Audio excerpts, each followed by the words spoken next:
All right, there is ash and soot all over everything. This is where my Keurig was. But you just can't, if you get it wet, you're gonna have a big mess. And the smoke damage, that soot all the way up to the ceiling, all over everything. Anything that wasn't in an airtight compartment.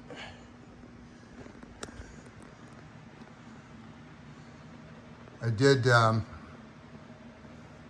change the filter in the AC, but I turned that off. Hey, greetings from Texas. So what do you do after a fire in your house? I'll tell you what steps I'm going to do. So if you saw my video, I'll put a link down in the description. I had a kitchen fire yesterday.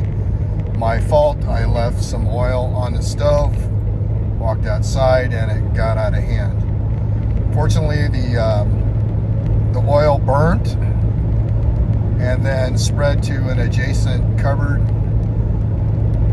That was the only thing that actually burned, although some of the heat melted my LED light fixture and that plastic dripped onto the floor. So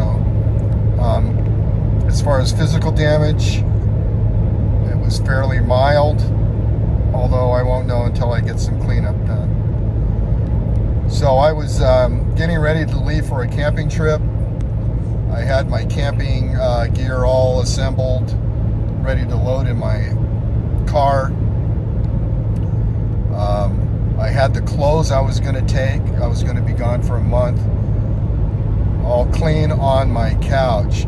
So after battling the fire and doing some initial cleanup, the clothes I had on were filthy, but my camp clothes had soot on them. So one of the first things I did, because I knew I had to run some errands, what I'm doing today, is I cleaned off the washer. It was fairly clean inside the bin, and the dryer was airtight, so nothing got in there. So I cleaned all those clothes, and I'll have a clip here. One of the first things I did, because all my clothes are in the house, is I had my camping clothes ready to pack on the couch, but they had ash on it. So I went to the laundry room, which is next to the kitchen, and cleaned off the washing machine and the dryer. Fortunately, there was no ash or soot inside.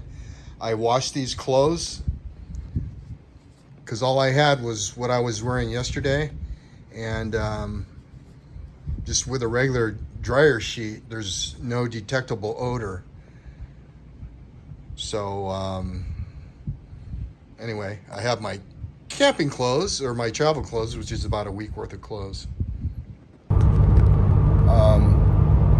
All my shoes were in the house, including the ones I was wearing. I was wearing clogs, and that's all I have now. I had to wash those this morning with Dawn dishwashing detergent. That's the only pair of shoes I have right now. I'm pretty much leaving everything as it is in the house, because I'm going to call a fire restoration service and have them come out and tackle the cleanup. One thing I did do after I got the initial smoke out of the house, I changed the AC intake filter, air conditioning intake filter, and then I let it run for a little bit, and then I shut it off, because the ducting is going to be full of soot and smoke, and that's going to need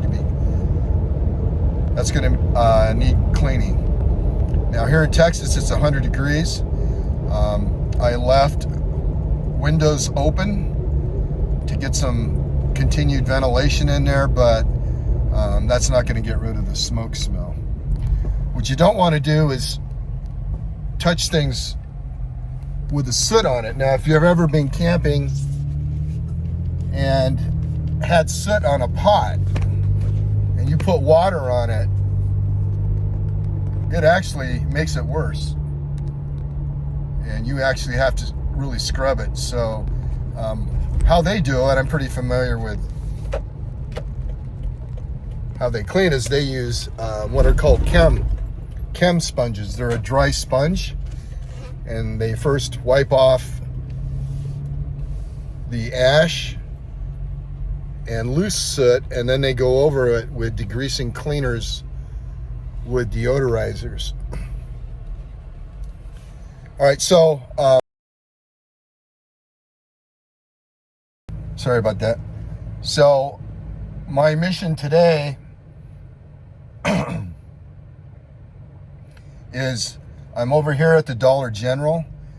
I'm gonna see if I could find some cheap bedding to lay on the floor, because in the meantime, I'm gonna start pulling items out and cleaning them individually. The supplies I ordered won't be in for a few days. I also ordered a cordless shop vac that I could take inside with me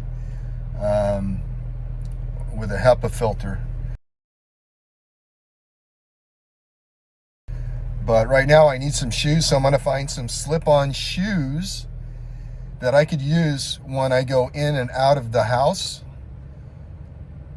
So I'm minimizing spreading the ash around.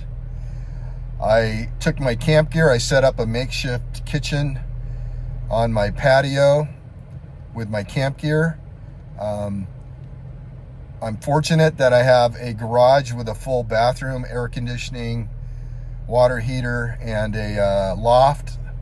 And I also have a refrigerator and a freezer in there. I did run an extension cord to my refrigerator because that's sealed tight. The food in there is still good.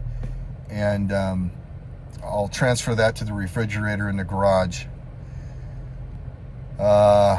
Still trying to wrap my head around it, trying to get my game plan. I assume it's going to be a day or two. I'm going to call the fire restoration company today, and they're going to want to come out and get an estimate and see what that's going to entail.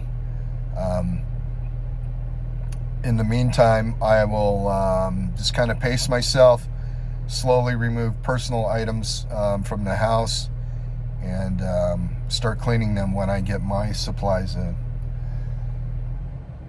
All right. This is not something you want to have happen. It's totally my fault.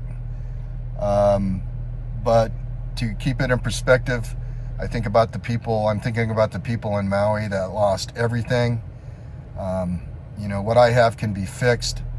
They lost loved ones, and that's kind of what I'm using to keep perspective and keeping a positive attitude.